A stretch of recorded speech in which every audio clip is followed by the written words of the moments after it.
Sounds right.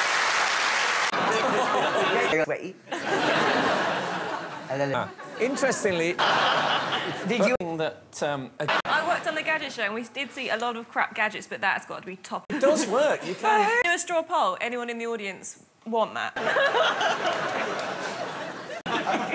Well, take it away. Boy Scouts, go...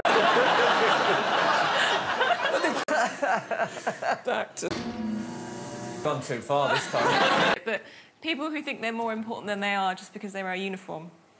It's not the village people themselves. And kind of going back to supermarkets, actually, because my hatred of kind of, like, the bouncer syndrome is what I call it, started with my then boyfriend, who was 26. I was 23. My little brother was 21. And there's a new law coming in, so we need all of your group to have ID. Boyfriend was 26, so he had his. And my brother, who was 21, 6 foot tall, covered in tattoos, looks old enough, didn't have any ID.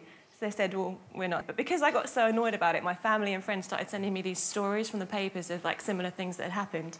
So there was another supermarket where a grandma was refused knitting needles because she didn't have ID. There was another old lady, apparently in this, like, certain town, there was a spate of lemon-related crime, and this woman was trying to buy a bag of lemon, but they had a 2-lemon limit. Lady, buy lemons. There was another thing with a spoon. Yeah. And I don't know how old you have to be. It's of power because they're not in a position of power. Like, I think uniforms should be, you know, people who are respected, like police, medical people. You know, they've sent me all these ridiculous stories of people with like a tiny Airports. Yeah, like air hostess. Their job, and I must admit they've more. It's one of these celebrity chef things, and it's been so you know, it's one of these pretentious. I think you're giving. You know that I have used it. I watch you. That I don't get at all. They just have foam. It just looks like someone spat on your food. Maybe that's what they've done.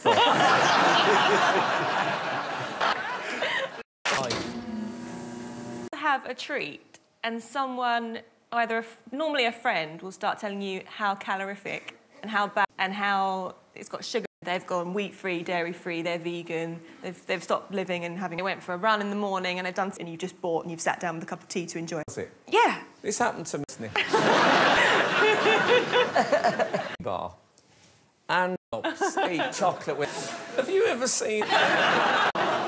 There is a whole sway of that. It's not very good for you. Regulations. No one! The other thing is our yellow wall. Ready? Oh,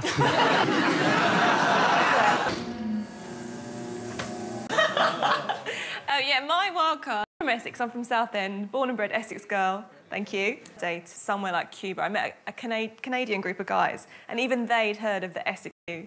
And it kind of died off for a while, and then obviously with things like The Only Way is Essex, it's kind of back with a vengeance.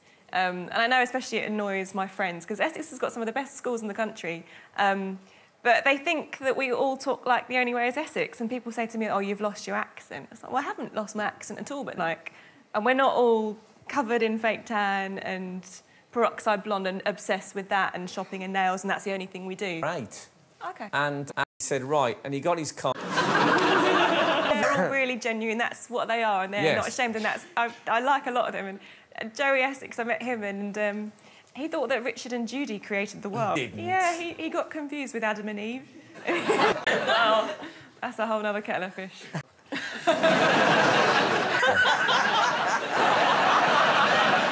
Trying to go. But it seems to me that so many people stereotype careers out of it that I can't really condemn it.